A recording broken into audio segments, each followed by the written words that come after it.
First, we wish our country happy 64th independence anniversary and a better, greater future ahead. May Nigeria prevail over all its foes. And here is my take for today. I'm talking about 2 points. One of the highlights of the ongoing annual United Nations General Assembly is the reform of the UN Security Council. Last week, the member states of the UN signed the Pact for the Future, which, among other things, agreed to the democratic reform of the Security Council, with new permanent members from Africa. Nigeria has already staked its claim to one of those permanent seats, and rightly so. I raised the question at the UN noon briefing on Monday, including whether the permanent members from Africa should also have the veto power, since the US is supporting Africans joining the Council, but they have said no to veto powers beyond the current permanent members. So I wanted to know if the UN Secretary General, who had been supportive of the move to have Africans become permanent members, would also support that African permanent members should have the veto power. Sometimes as early as May, the Secretary General spoke about the reform of the Security Council to the extent that he believes that Africans ought to have an equal voice. Now, is he going to speak about it during this General Assembly? And then, does he support the idea that Africans should also have, if they become permanent members of the Security Council, should have the veto power? Look, the Secretary General, I think, has been very clear on the fact that there is no African representation on the Security Council, and that is a blind spot, so to speak, that has impacted the work of the Security Council, the legitimacy of the Security Council. While we await further developments on how this will go, Nigeria should get one of those 2 permanent seats on the Council, and it should come with the veto power indeed. Nigeria's contributions to the UN, especially among countries in the African continent, is unparalleled historically. We deserve this. My second point today is actually a memo to the President that the cabinet reshuffle is an opportunity. Now that the presidential spokesman, Mr. Bayo Ononuga, has confirmed a plan to reshuffle the cabinet of the president, we are saying to him today that this is an opportunity for the president. Based on his records in Lagos State, there are at least a minimum of 3 things that the president left in Lagos when he was governor. And these were clearly transformative ideas. And people are wondering why the president shouldn't do an anchor at the federal level. Number 1, he reformed the judiciary system with the welfare of judges significantly upgraded, and he resolved the problem of corruption in the state judiciary, at least then. He also updated the system with the Public Defender's Office. Now, some of these ideas have become a model across the country today. The second thing that I think he did that brought a significant improvement is the local government system that takes governance to the people via the ability of the state government to create those local governments and bring development close to the people. Number 3, a revitalized internal revenue generation that asserts the financial viability of a state government. And there are a number of other important reforms. Now, how did the then Governor Tinubu manage to achieve some of these things? He assembled a top-notch team of competent individuals who knew what they were doing and who had significant public interest in mind. He had, for instance, a transition team that developed master plans for each sector of governance, and in some cases, he appointed those who developed those plans to government positions so that they can implement the plans, and they did. Now, Mr. President, that has not happened in your rendezvous so far at the federal government. The nation has not seen the type of top-notch individuals like you put in your Lagos cabinet. And we're not saying that there are none at all right now. There are certainly a few great picks in the federal cabinet, but they are not nearly enough to deal with the severity of the situation that the country is today. This is no time for ministers learning on the job. There are more deadbeats in the cabinet, and it is also too large and unwieldy. A president of Nigeria at such a time like this needs transformative-minded people and processes in the key sectors. And the incumbent should use this cabinet reshuffling as the opportunity to make that happen. When the president was governor, he had a compelling chief of staff who sat down and got things done. When he was governor, Tinubu had trusted aides and commissioners who could disagree with him for his own good and for the good of the state. Who are those in the current presidency? Mr. President, there's a buzz in this town that people who can disagree with you, even theoretically, no longer have access to you since you became president. It would seem Mr. President was better prepared to be governor than he is to be president. And this cabinet reshuffle is his best opportunity to prove us wrong. And we shall be celebrating when he does that. Do it, Mr. President. It's good for you and it is good for the Nigerian people. And there you have it. Inside Sources. We'll be right back. Welcome back to Inside Sources. Today I'm in New York participating in the United Nations General Assembly that started a few days ago. And I'm taking the opportunity to have a conversation, a roundtable with US-based Nigerian professionals to have a discussion on the future of Nigeria. And joining me in the studio here in New York, to my immediate right, we have Mr. Simon Ibe. Mr. Simon Ibe is the publisher and editor-in-chief of Global Patriot newspaper. Mr. Ibe, you're welcome to Inside Sources. Thank you. Right. Next to him is Mr. Kunle Deru. Mr. Kunle Deru is a New York attorney for over 2 decades, and he was the former president of the Nigerian Lawyers Association in New York. Mr. Deru, good to see you again. Thank you. It's good to be here. Good. To my far left, I have Professor William McCann. Professor William McCann is a professor of communication and media from the Suffolk County Community College. You're welcome, Professor McCann. Thank you so much. Right. And finally, to my immediate left, and by no means the least, Mr. Gbenga Omotayo. Mr. Gbenga Omotayo is the producer of US Africa Business Week here in New York. Mr. Gbenga, you're welcome to Inside Sources. Thank you. All right, good. So, like I always do, I have a discussion with my guests on the future of Nigeria. So we're going to start with Mr. Ibe. If you look at where the country is, even though you guys are outside, but I'm sure that you follow events very closely. Do you think Nigeria is heading for the future of greatness that many of us believe is the destiny of this country? Thank you again. I will start by saying that there are different views concerning the future of Nigeria. There are those who believe that Nigeria is headed for disintegration. There are also those who believe that given the right leadership, given the right atmosphere, that Nigeria still has the potential of achieving the greatness that it is expected, it is supposed to achieve. All right, good. So that's a very nice opening statement. The same question, we just go around the room. Mr. Deru. For me, I'm always optimistic. I'm proudly Nigerian. I think we're a blessed nation with a lot of human resources, natural resources.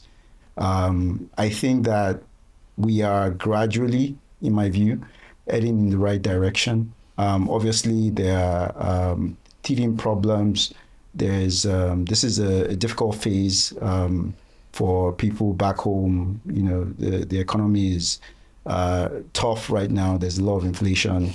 But I believe that it's a phase. I think that we're going to get over this phase, and we will harness our resources and we'll sort of like move forward. I do think, though, my personal take is that if we can get two main things right, one, security. I think insecurity is a big issue. And then also if you can get accountability and ethics back to where they should be, then we'll be on the right path. Without those there are other things, but without those two things, like, I don't think we'll get there. But I'm hopeful that we will get there with some reforms. Okay. All right. Thank you. So, Prof. Yeah, it's actually an interesting question based on all that is going on. But like other speakers have said, the potentials are there, the resources are there, but the potentials have always been there, incidentally, and one begins to wonder when these potentials will be tapped so that we can get to that green grass. Having said that, I think even now, there are areas where the country is very great. I stay here in New York. Some areas like the music. I mean, I don't think there's any radio station here, even in New York City here, that don't play Nigerian music every day. That's true. And my colleagues at work, wherever, they even let me know the new release. So I think in that it depends on the area, it depends on where we are coming from. But I think the potentials are there. The greatness have started, and like I said, maybe it's very slow. All right, thank you, Mr. Binga.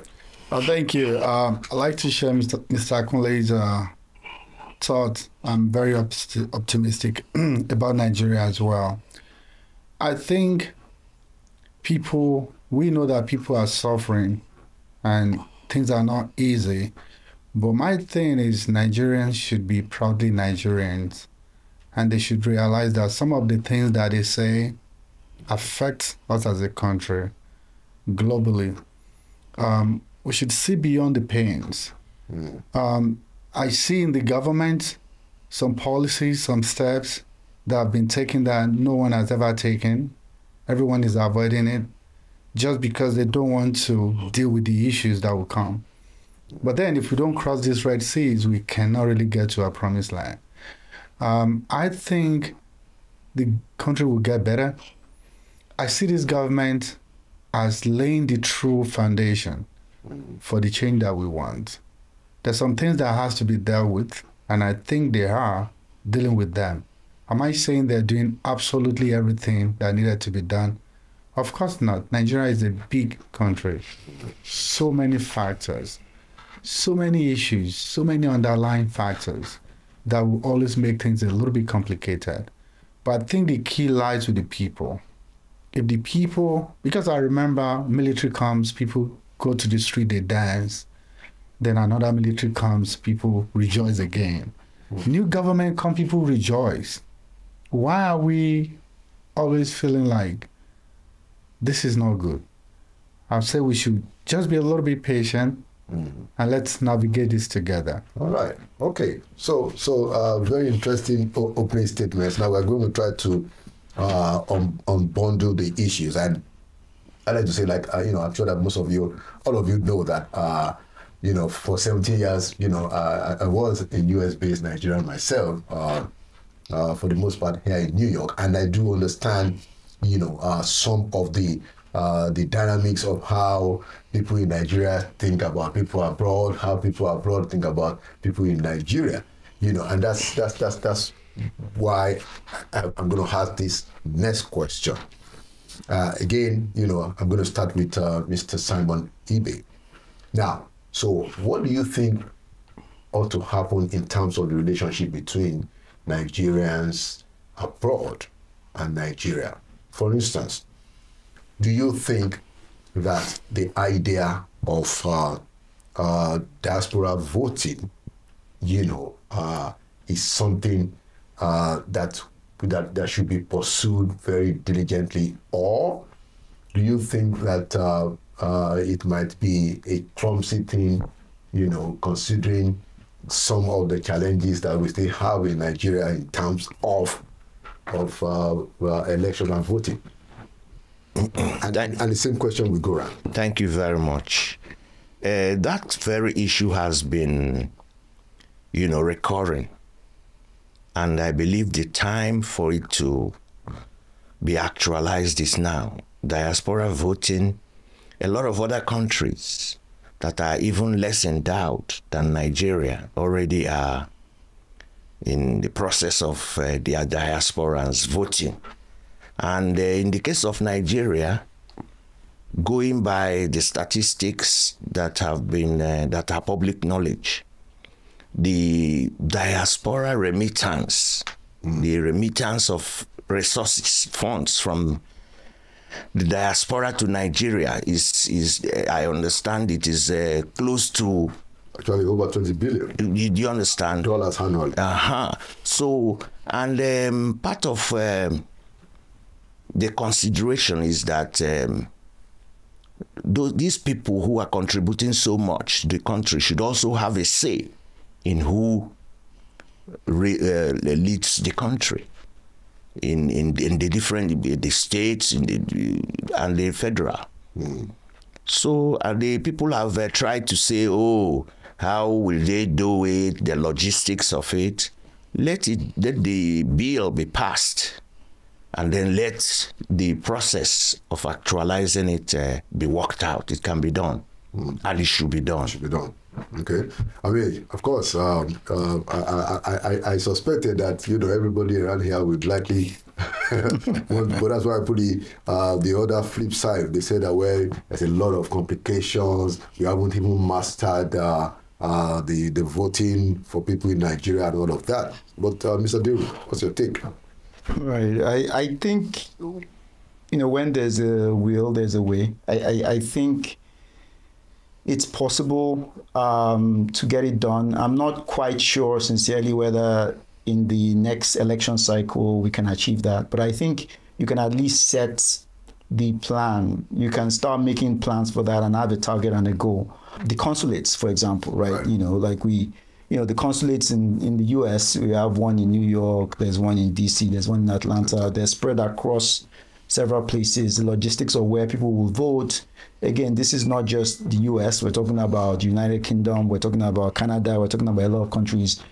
There's a lot that will go into that. So I think if we have, even if it's a 10-year plan, I think it's something that we should definitely begin to work towards, because definitely a lot of Nigerians here do want their voices heard. They want to, be able to vote for at least the presidential election, right, and have their voices heard that way. But I would say that separate from that, because your question was a bit broader in the sense that, not separate from the diaspora voting. I think the most important thing is, as Nigerians abroad, we should be engaged with what's going back, what's happening back home, and we should look for avenues to contribute. I think part of the challenge that we have abroad, I'll talk from a perspective of a legal practitioner, for example, as a lawyer, right? So you have the Supreme Court, you have the Court of Appeal, you have all these courts, right? But as a Nigerian abroad, a lot of the decisions, like the courts, their websites, you hardly find the landmark decisions or the recent decisions. The last time I checked, for example, I don't think the presidential election decisions were still on the Supreme Court website, right?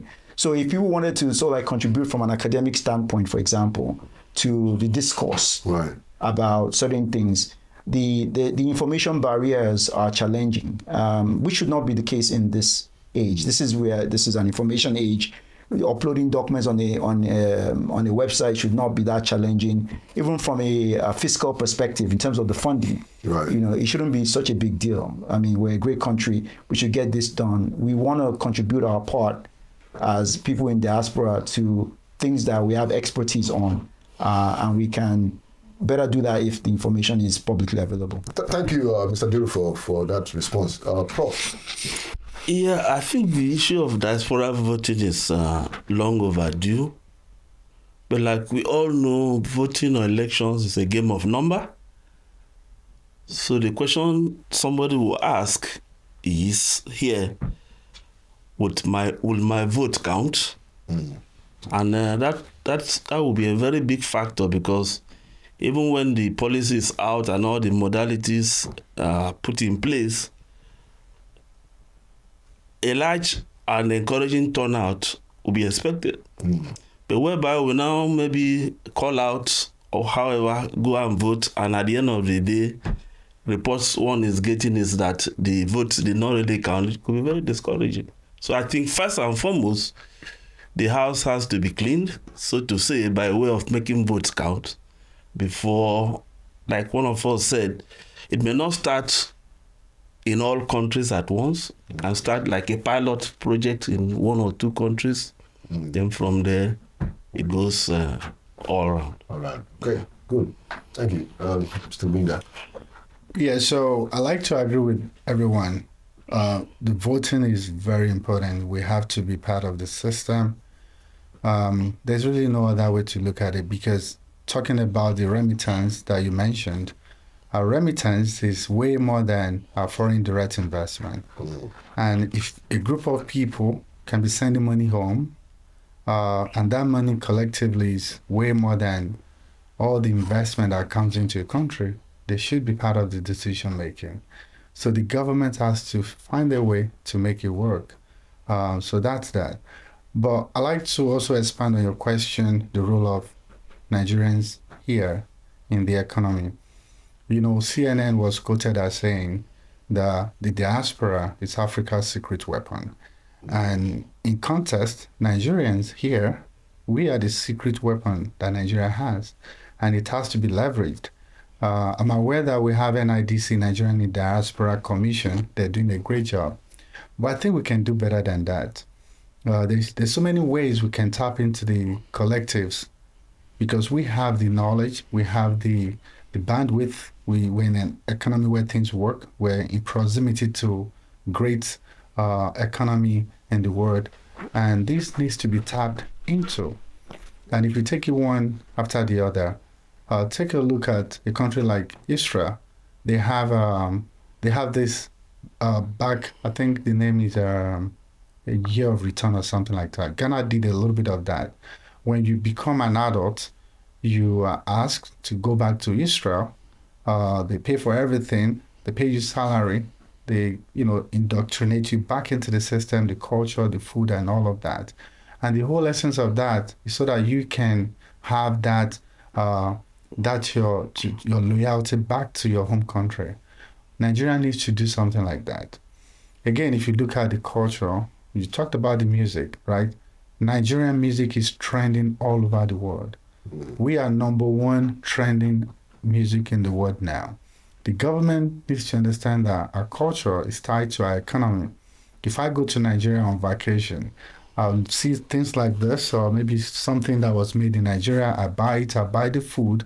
When I come back here, now I know that food, and I'm going to make a demand. Where can I find this food? And then they show you an African market or a Nigerian market, you buy the food. Where can I buy these accessories? Then they show you a Nigerian store, you buy the accessories. So they are all connected. But the government is not really tapping into all of this. And how can they do that? They need to engage us more. So the current administration has been in office for, actually about 15 months now.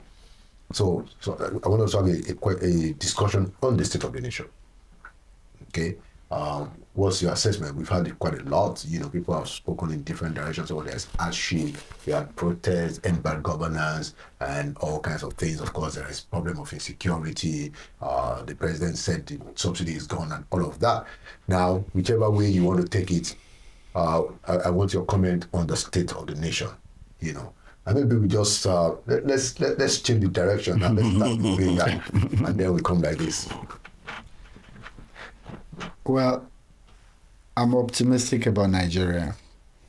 I know I'm on here, and I know the country is very sensitive. People would probably expect me to say something different, but honestly, truthfully, I have hope in this government, and I think they're trying.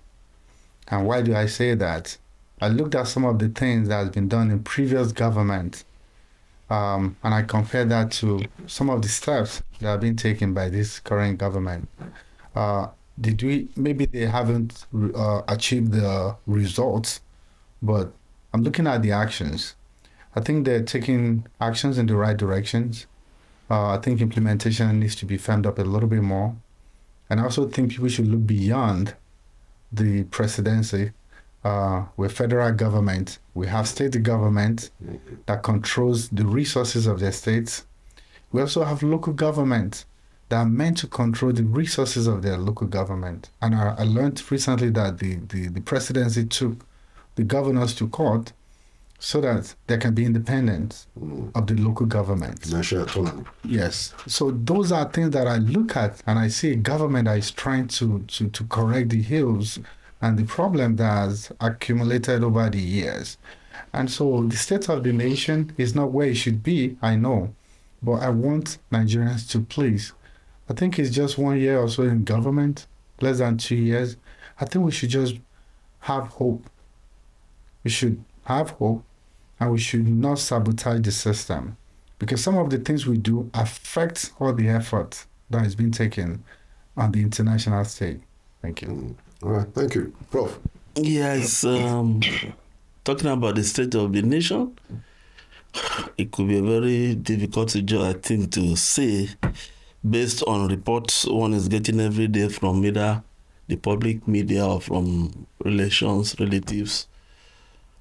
I think generally the most number one thing that should be done for that hope to remain is this exchange rate. Exchange rate is like something that controls everything.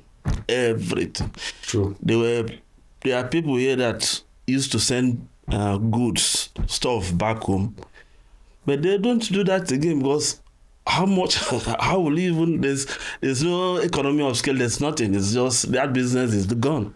And back home, I understand transportation from point A to point B these days is now 1,000 naira, some of the places.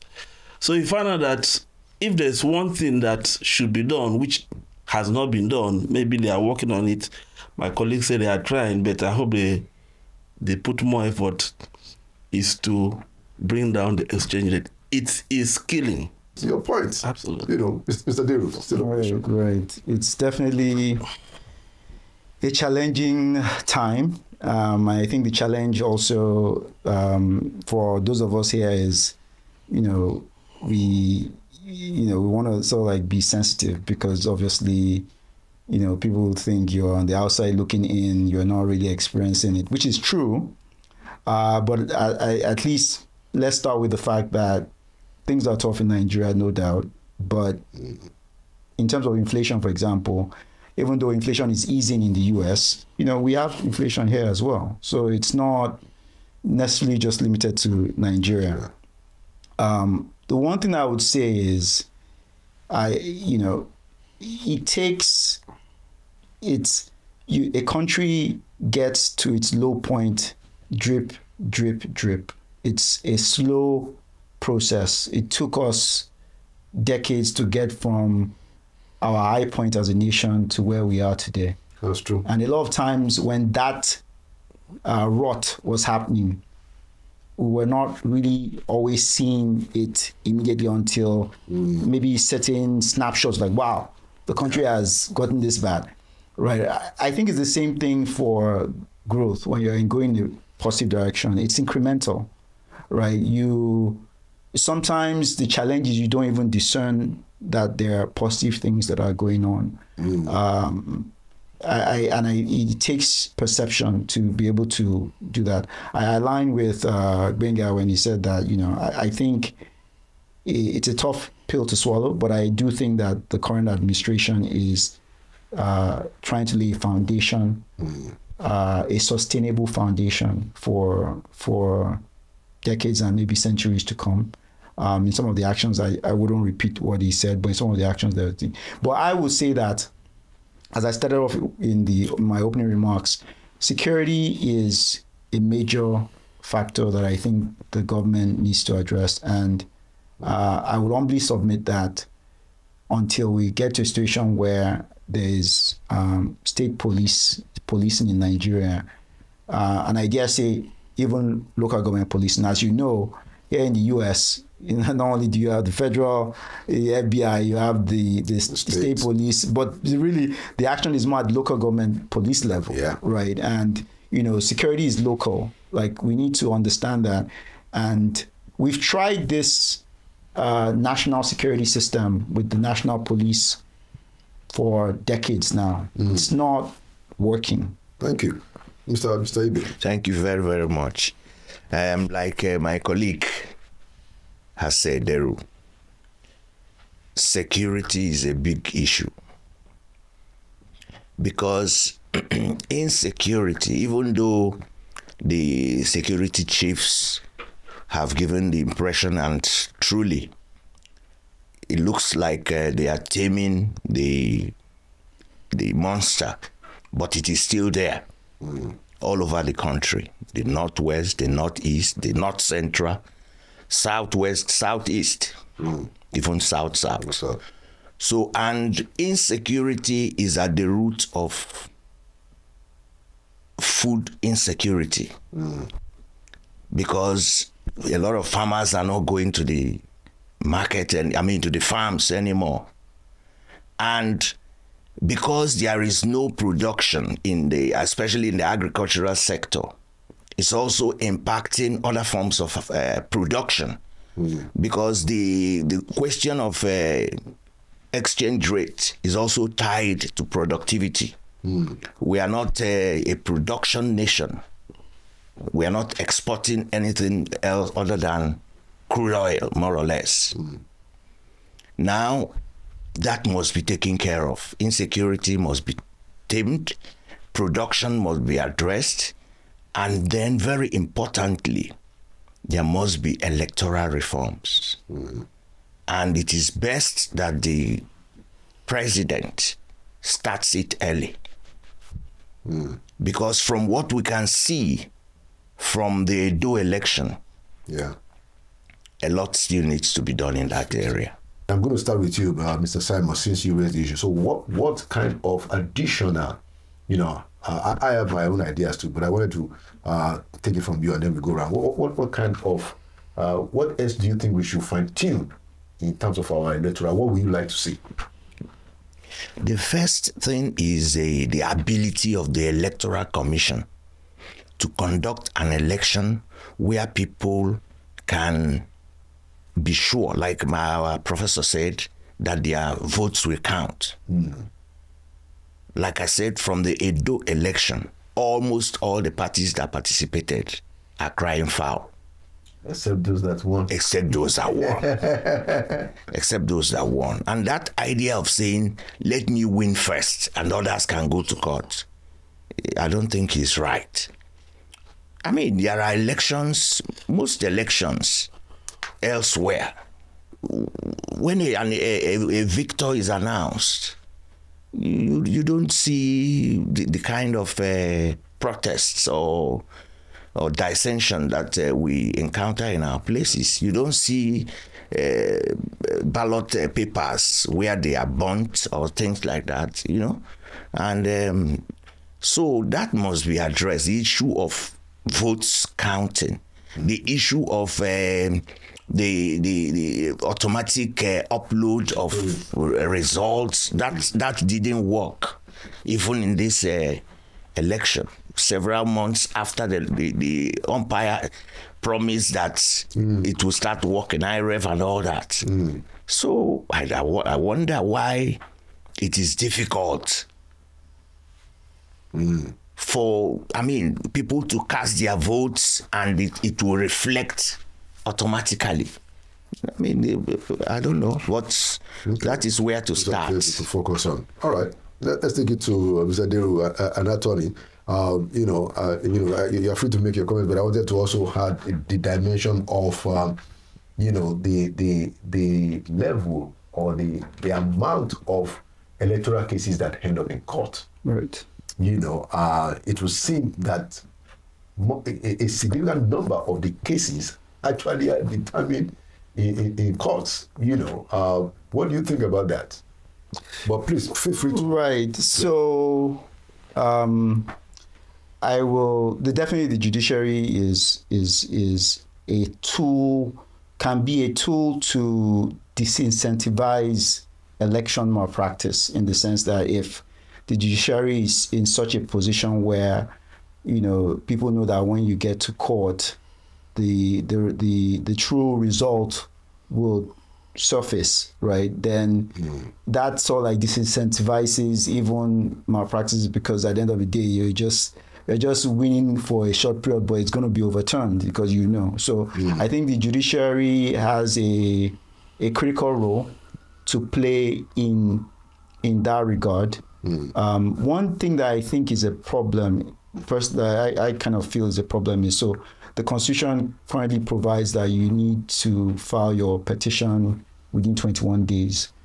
And it provides that, for example, across the board. So regardless of whether it's a National Assembly election or a state governorship election or a presidential election where the whole nation is the constituency, you still have 21 days. I don't think that makes a whole lot of sense. I think that, I think at the stage we're in right now, we need to make sure, part of our electoral reform should be to make sure that the judicial system is able to get to the right result, right? But one of the other things I wanted to mention just generally is that I think that what I would love is a situation where we can cut down the number of political parties we have. I think there's a great need for consolidation of a lot of parties. And I say that because, I think once you can, let's say you have 3 political parties, for example, you can assure that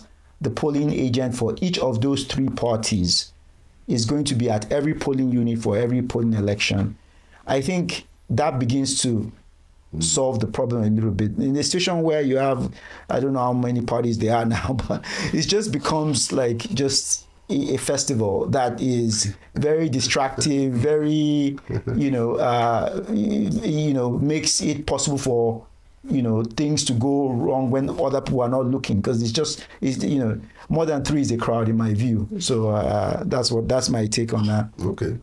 Good. Prof. Yeah, you were the one that first mentioned that people's votes should count. So what do you have in mind? Yeah, that is the number one factor. Votes don't count. Fortunately, to a larger extent, when we hear of things that are going on, and the moment votes start counting, I bet you will see some changes. And also, very importantly, the way the electoral process goes back home is such that it's winners take all. Kind of thing. They win and the losers are like, go to hell. And the leaders are also a problem in that even when they lose in Party A, 2-3 months later, I hear that they have all decamped to Party B. So that makes nonsense of whatever election, whatever process was. I mean, the people are so greedy, so the leaders now, the manifestos are not there. Nobody even keeps to manifest. No one even talks of manifestos. It's not distinct. You don't even know what this party is saying or what this other one. So the whole thing is just like in shambles. And I think leadership is a very big problem. One, they want to winners take all. Then 2, it's all about winning and nothing else. So I think it needs some, is it education? I don't know what to do. We will do for the others, the people in government, that keep returning themselves. There are some people, truth be told, I did my elementary school in Benue State, Makurdi. Okay. There are some names I heard those days that I'm still hearing till today. Who are still recycling. When on earth will they go for other people to come up? Interesting point. Mr. Mutara. So while I agree with everyone, I also think that public office should be made unattractive. Unattractive. We all know the salaries that they earn, and we all know the perks and the benefits that they enjoy. And up to tomorrow, there's really no clarity on what they earn in terms of salaries. If we make public office unattractive, then people would not be desperate to want to get into offices. I don't think the problem is the electoral system. We've had so many government. We have FEDECO. We have all kind of everybody trying to make our electoral system work. I think the people and the politicians, if that office continues to be this attractive, then they wouldn't make it work. And I'm going to explain what I mean by that. Those who are contesting for elections, they will do everything possible to disrupt that process. Those who have the power would use armed forces, police, and all of that. They will use all kind of means to not make the votes work the way it should. And the people themselves, out of desperation, people buy votes. I mean, we've seen it captured in local and international media where they're sharing money. They're sharing money to people to vote. I saw a clip where a woman was saying, oh, they're sharing money there. It's for this party. She mentioned that party. It's this amount. When you collect that one, go to the other one. They're sharing this amount. It's in that classroom. So the people think it's a business. And so as long as people are willing to collect money, and as long as the politicians are willing to spend money to get there, they will disrupt the electoral process. So I think if we can try and make it unattractive by not paying them this much money, because I can go see my senator next week. I mean, I can reach out to the mayor, and he's always on his feet running around. These folks, they're public servants, they work so hard. But my rep will come into the States and will say, oh, if you meet me at 3 p.m., because I have a flight to catch at 4 p.m. So he's doing me a favor trying to see me here.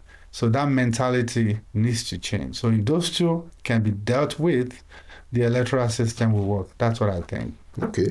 All right. Just because of our time, I want us to move on to economic reforms. Economic reforms. So we're speaking about political reforms. I just want to ask you guys, what do you think about the idea of fuel subsidy? Let's start with Mr. Gbenga. You are the closest one to an economic expert here. Well, honestly, I think it's a big challenge. I'm not in and out on oil subsidy. If you look at because I don't know, it's been said that some people are profiting from the subsidy. They take this fuel that's been subsidized, they take it out of the country, and they sell it to neighboring countries. Mm-hmm. When President Tinubu made the announcement, I watched clips from neighboring African countries crying, shouting that, hey, we're in trouble because subsidy has been taken away. So our subsidized fuel is finding its way outside of Nigeria into other economies. So if that loophole can be blocked, I'll say yes. But so long as, to your point, insecurity border not being, tight, and this subsidized fuel is going into other neighboring countries, we're not doing ourselves any justice. It had better be taken away. Mm-hmm. And in a sane economy, I'm just going to digress a little bit into non-oil export. Mm-hmm. Where were we before oil? Yeah. The groundnut, the cocoa, they were powering our economy very well. I think NEPC, either they're not doing enough or they're not empowered. That's the Export Promotion Council. If we can empower our non-oil exports, I mean, I'm not just talking about people like you and I. I'm talking about our children. They know all the foods that we eat. They also eat the same food. They wear the same clothing. And because of the popularity of our music, everybody is trying to know about who we are, and they're trying our food, our cuisines, and all of that. My point is, we have opportunity to export value-added products, agricultural products. If this can be developed, we can be back into the days of Awolowo when he was using cocoa to power the economy. There's too much pressure on our oil sector. All eyes is on oil sector. Any little issue, then there's problem. Fuel prices goes up.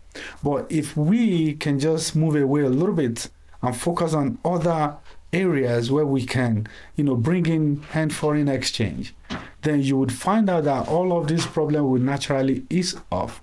So that's what I think. And I know you mentioned the gas conversion, and I think they're trying.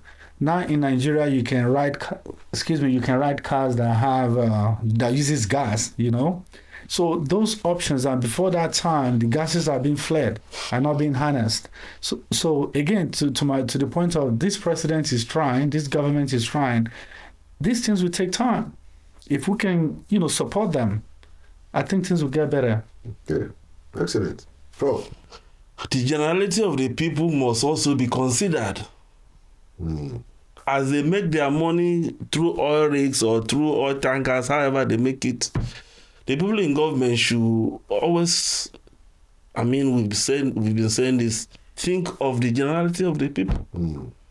They can't compete with those that have oil rigs. They can't compete with those that are dealing with the oil tankers. So somehow, there should be a subsidy. It may not be as big as it should be.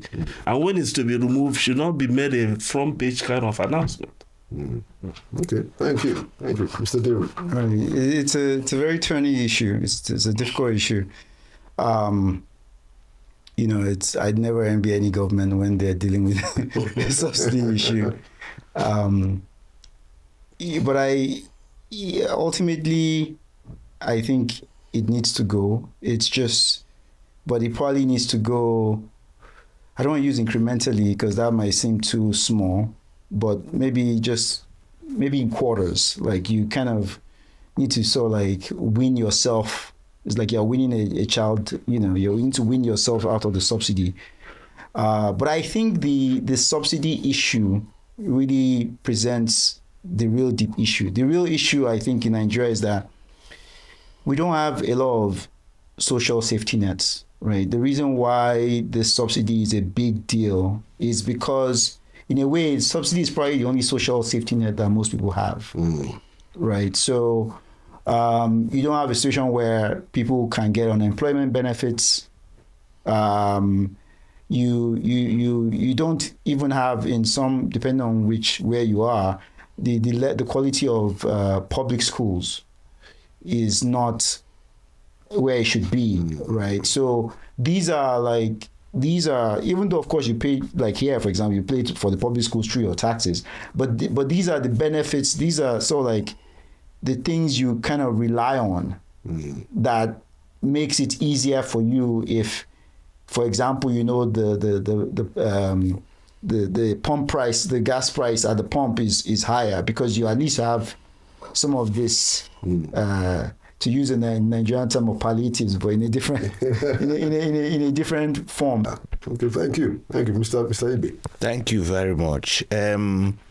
You said yourself, that many of us here are not core economists. So, but the first thing I observe, even from what you said, is that the entire process is opaque.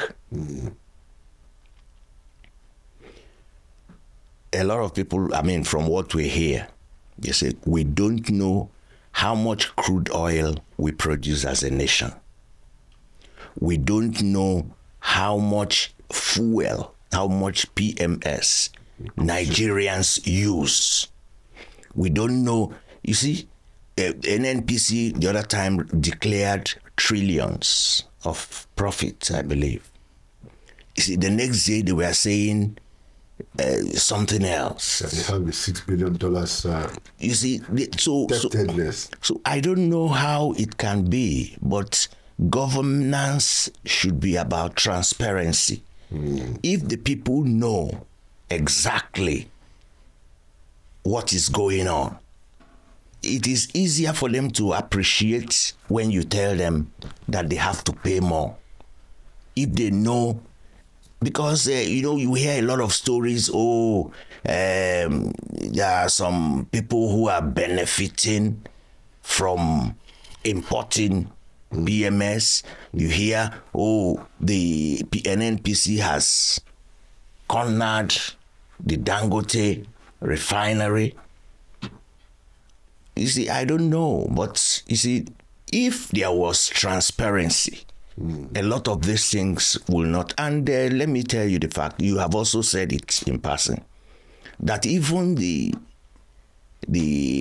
subsidy that the president said had been removed from day one is still there.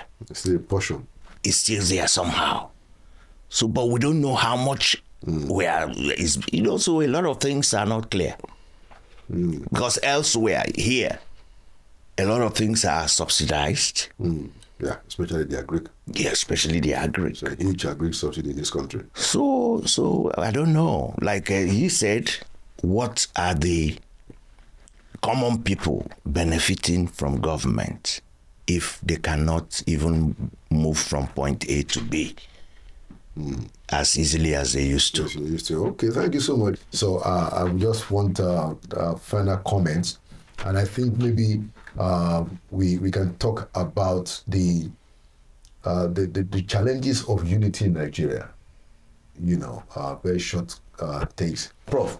Yeah, I have just two takes. They always say that an angry man, a hungry man is an angry man.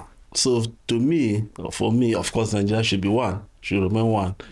Food sufficiency, like you rightly said, most people don't even care. All they care about is to have food and eat, and life goes on. So if there's food sufficiency, even the elite that comes to put their heads together may not succeed. That's number one. Number two, power rotation. He said it. Those of us from the east of the Niger, we still feel this thing is not as balanced as it's supposed to be. So I just my two short takes. Okay, thank you. Mr. Mutai. Yes, I agree with everyone. There should be equity, there should be fairness. Everyone should have a sense of belonging. And then, we don't care. When I was growing up, it wasn't an issue. Other than that, I think the NYC can be improved upon. The National Orientation Agency should educate people more so that when anyone brings a wrong narrative about division, people already know better. And I think that's one thing Nigeria needs to do better. Even here, the countries that are branding their country, Nigeria needs to be branded. There are branding agencies for different countries that I know. I was with a CEO of South Africa, brand South Africa, and they have a huge budget. What do they do? Just to change the narratives. It all starts with that, both at home and here. Nigeria needs to invest in branding and helping people see us the way we are, so that the common man, because the moment they think this is who we are, to your point, America, everybody is so like American. Are there not people who feel that they've been marginalized? Yes, they are. But majority have that sense of belonging, and they're loyal and they're patriotic to the flag, and they carry that with pride. And it's all intentional. People come here and they say, oh, I didn't know America has this. Oh, I didn't know. Because it's branding, it's packaging. So we need to invest a little bit more in those reorientation and branding of Nigeria, both at home and abroad. Thank you so much, everybody, for such a wonderful time. We wish we could have continued, but our time is already spent. Thank you, Mr. Ibe, for coming. Mr. Ibe is the publisher of Global Patriot newspaper. Mr. Kulidero, thank you so much. A New York attorney for over 20 years now. Professor William McCallum, Professor of Communication and Media from Suffolk County Community College, and Mr. Benga Motayo, the Executive Director and Producer of US Africa Business Week. And there you have it, another edition of Inside Sources. Like we always say, Nigeria will prevail. And that's why we have Inside Sources, because we continue to push the issues and we won't give up. And we know that very soon we will get to that destination that we truly believe is Nigeria's destination for greatness. Thank you so much. My name is Labla Konde from New York, and I'll see you next week.